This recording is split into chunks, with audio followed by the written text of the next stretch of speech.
Welcome into another episode of Who Should You Choose, the video series where I go through the prior videos, questions, and comments and help you with your hut lineup decisions. Today, we are going to fly through as many questions as possible. No long rants, no nothing. I get it, you guys need help with your hut lineup questions, and sometimes I mix in some other stuff that I like talking about. Today, we are simply going to get after the hut stuff, and any other questions, I'm just going to give a quick 1 or 2 line note, and then move on to try and help as many people as I can. So let's get into it.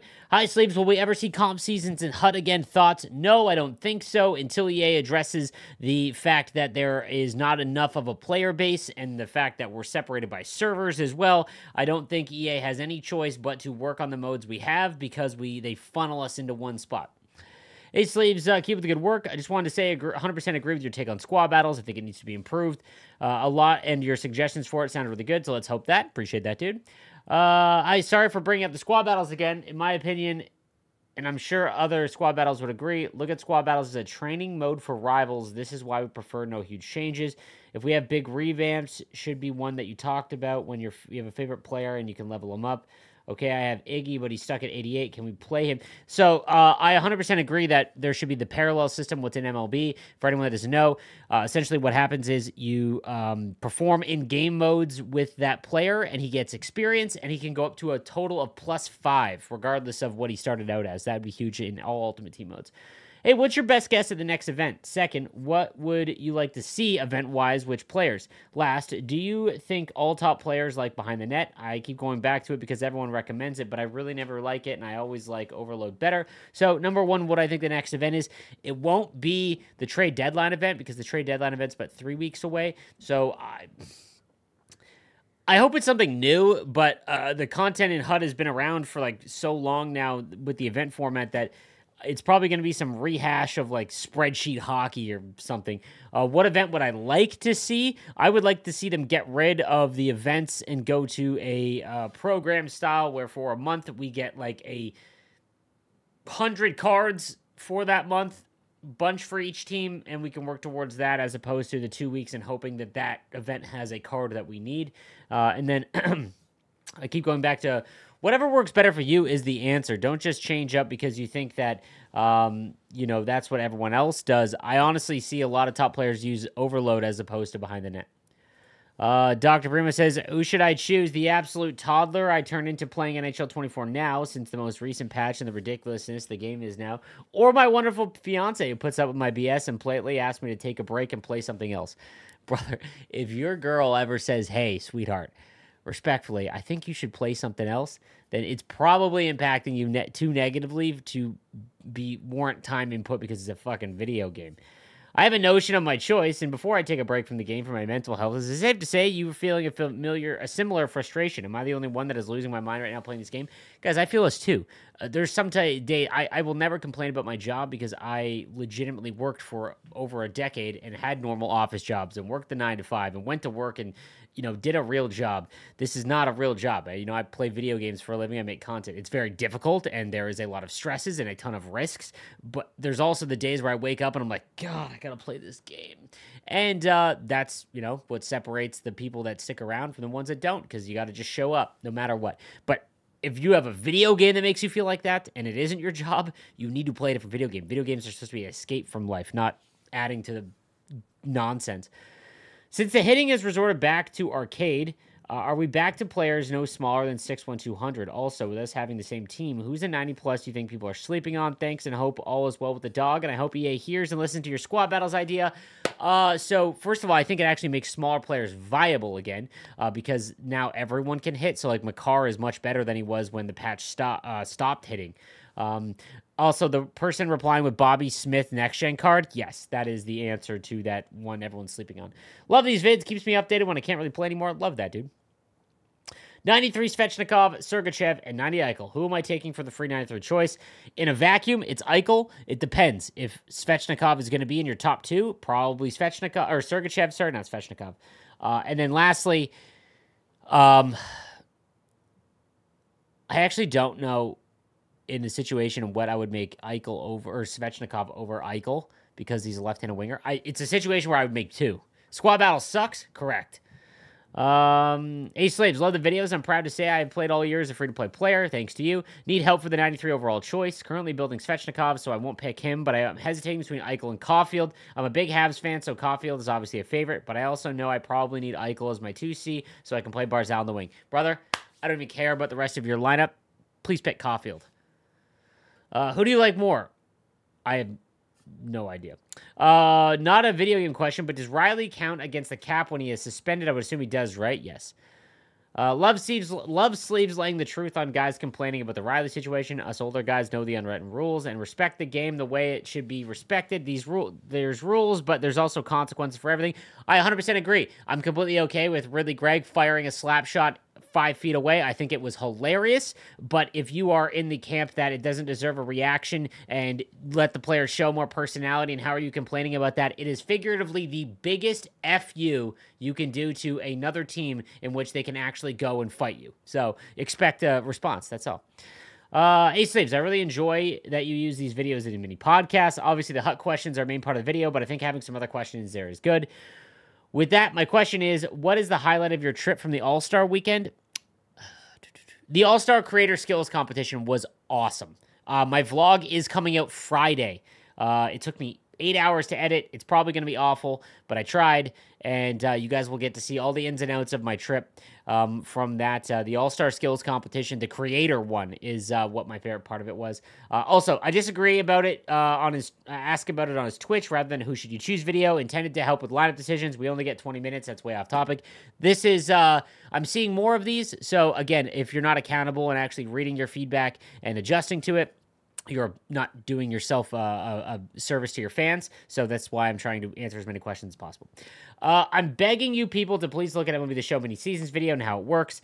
Even then, it can be improved upon in its current state. Also, speaking as a Leafs fan, the suspension is fine, but the DOP being so wildly inconsistent across the board, that's why where a lot of the frustration comes. Half the 5K fine should actually be a game or two. Then Morgan getting 6 to 10 is fine, but they don't, which is why it gets brought up. Also, this is just the Jets game after last year where nothing is better than beating the Leafs. Yeah, so the first thing, mini seasons and MLB The Show is kind of the basis of what I think Squad Battle should be, but far more improved because mini seasons is kind of boring, but there is a way to do it where it's engaging the whole time. The Riley thing, I think 5 games is a little much. I think 3 is the sweet spot, but it is what it is. Ace Slaves, love the content. Just wondering who would be the best left-handed defenseman you can get for around 100 to 150K. Technically, you can build McCabe, and the power-up collectibles you would lose when you downgrade him would be in between 100 to 150K, so that would be the answer. Straight up buying a defenseman, I don't know any of the top of my head. If you guys ever have a question for a card going in a price range, search it, and then give me like 3 options, because the market changes so much that if I say a card, it might change. Unwritten rules might be outdated, but they're usually respected in every sport, 100%, which is why his teammates literally said, yeah, the response was expected.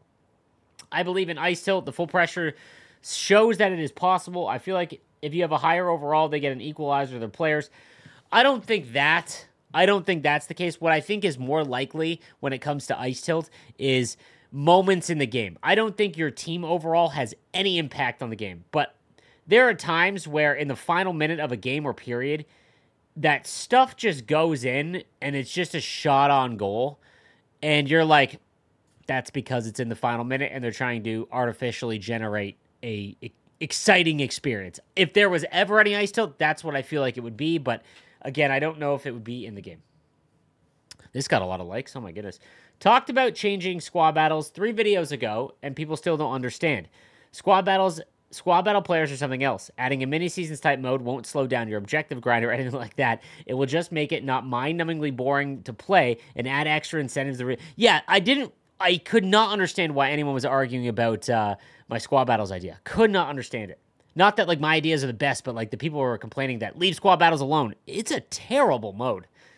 Hey, Slaves, love the videos. I just had a question about crossplay. You talked about the ping in the last video and the differences between Xbox and PlayStation.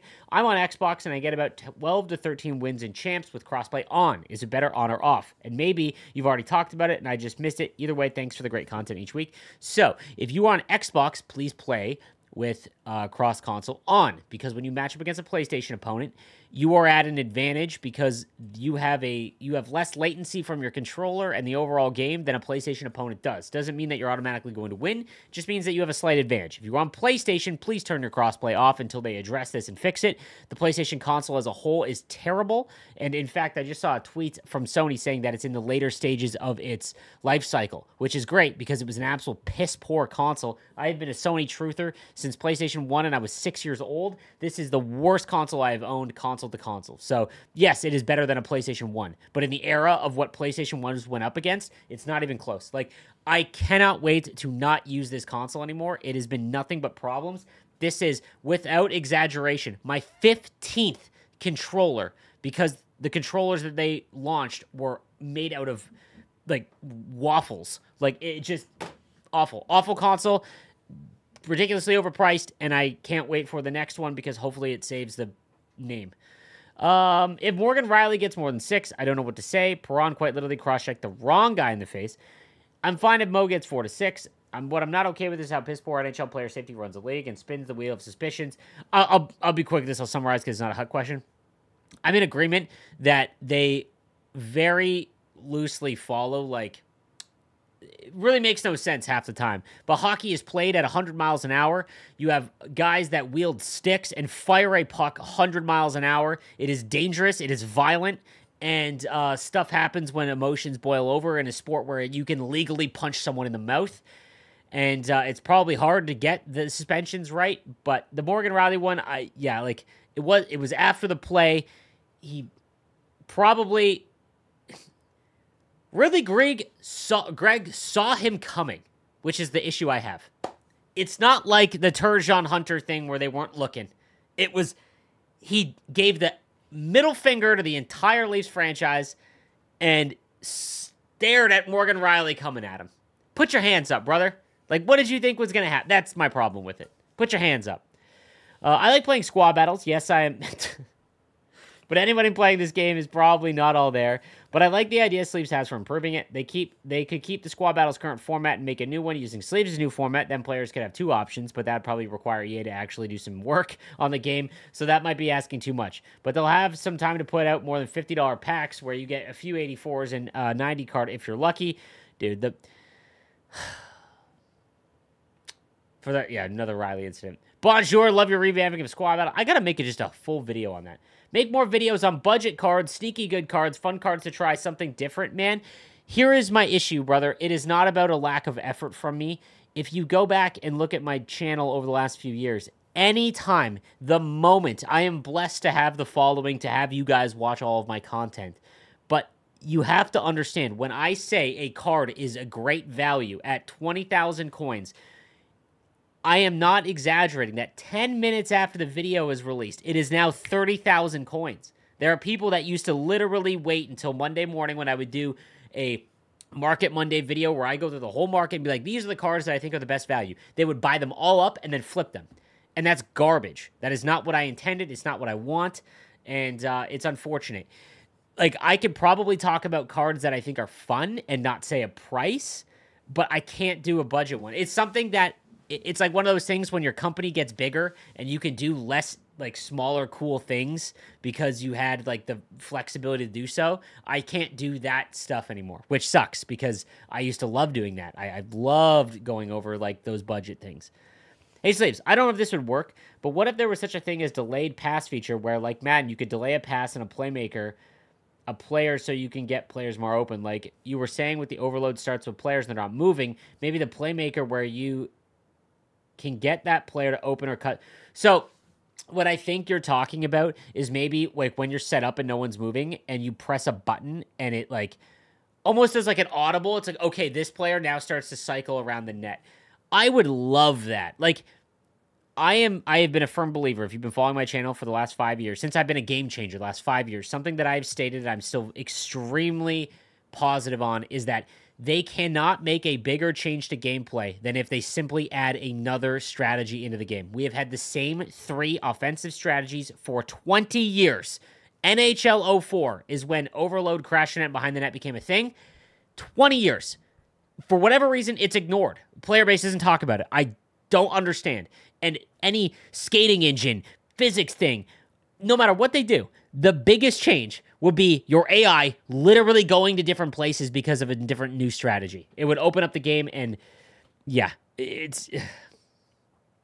If you could help, in debate for my 9-3 choice, Mikhail Sergachev or Jack Eichel. Currently, I've run Natchez on the wing instead of third line center. However, I'm going to attempt for the 9-3 Barzal. I run 91 Hughes and Zibanejad. However, I need my defense up as well. Running a 90 Doughty and Hedman. Send Hedman to the second line and run Sergachev on the first. I'm leading Sergachev as I like the Sabres, and Eichel isn't very liked. I would go with McCabe over Sergachev, first of all. That's who I would choose. I would go Sergachev. Ace, actually, yes, I would go Sergachev. Hey, Sleeves, love the channel and all the help it provides me this year of Hut, since I'm normally a Christmas noob, but got 24 day one because of Makar making the cover. That's actually interesting to hear, because I'm sure there are people out there that, like, the cover still matters.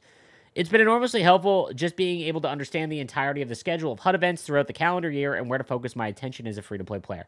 Because I'm one of the weirdos that is both free-to-play and prefers the offline mode of squad battles, resources are always tight. Following your vids really helped me to get my first ever Team of the Year card with McKinnon. The Pens and Avs are my favorite teams in the East and West, respectfully, and I already have Makar's X Factor, so I chose the other Team of the Year Avs player. Makes sense. My question is, why is there a discrepancy with the content team with honoring fantasy player stats throughout the season, but not doing the same with the Team of the Year players when it's their biggest event every single year? You've talked in previous episodes about how this game does not invite you to watch the sport, and I never felt it more than McKinnon did not get his rightful Star of the Month card in January. Their need to slow down progression be damned, but if McKinnon were to be injured next game and be on LTIR the rest of the season, we'd be stuck with his Team of the Year card at 94 because they didn't honor this ridiculous month of January. I get the desire to delay 99 HUT for as long as possible, but shouldn't Team of the Year players be exempt from this? This year is the most I've played NHL and watched hockey in a long time, but I'm ready to go back to just being a Christmas noob when someone gifts me the game if this kind of disconnect keeps up, because the grind will not have been worth my time spent this year, because both the actual NHL and other games are far more satisfying, rewarding ways to spend my time. Edit to keep pure to the format. I pulled a 92 next-gen Mario. Should I sell it now and continue working towards the Power Icon Mario, because that one will be 99 eventually, or keep him? I would, oh God. Keep him and make Power Up Icon Gretzky. In terms of the Team of the Year, yeah, like, their progression this year has been a mess, and they changed it for the sake of change. And don't be worried, though, about McKinnon, because even if he got hurt, you'll see it with Heiskanen. Oh, I mean, I hope. They will give a random event card to Heiskanen to upgrade him once a month. They will. Hey, Sleeves, for the fourth line center, Jack Eichel X Factor or MSP. Unfortunately, pulled X Factor an hour after making his MSP. Or Madonna. I know X Factor will be better long term, but which would you choose short term? Well, the MSP is way better in terms of right now. Like, is far better than his X Factor. But Madonna is better than both, probably. Sleeves Gaming only 5'8", chill out. Yeah, bro, I never hide it, brother. Short King's got to be proud, man. Don't hide it. And I'm everywhere. I'm literally out at every single NHL event, essentially, dude. If I was any shorter, I would be really pissed off. But no, dude, I'm taller than my wife. Whatever, 5'8", the average height. I like your idea for squad battles. Also, dude with no avatar of himself. Yeah, real tough talk. I think they should add another gameplay mode for HUT. Like 2K's domination mode, a lot more possible rewards, not based on how well the rest of the community. Dude, I have been screaming for a new mode in HUT for 5 years as well, since I've been a game changer. Like, there's been a few things that I've done. The strategies is one, and a new mode in HUT I've been begging for. In my opinion, HUT Champ's a lot easier than people make it seem. I'm Div 5, close to Div 4, but now I have no problem getting 9 to 10 wins. That's because there is no... Your matchmaking in Champs is anything up until, like... Although I'm surprised you're saying harder than Div 4. When in Rivals, like, you are when you get to your plateau, you are matching with people of your exact same skill level every single game. You could go your first 5 to 6 games of HUT Champs playing guys in Division 6. Hey, Sleeves, I made my first 93 team builder in Arnott. Not sure should I aim for next. I have Madonna on my third line and a coin on my second D pair. Do I trade in both now and make another 90 team builder first? I have Madonna on my third line, a coin on my second line. If Madonna's on your third line, then I would make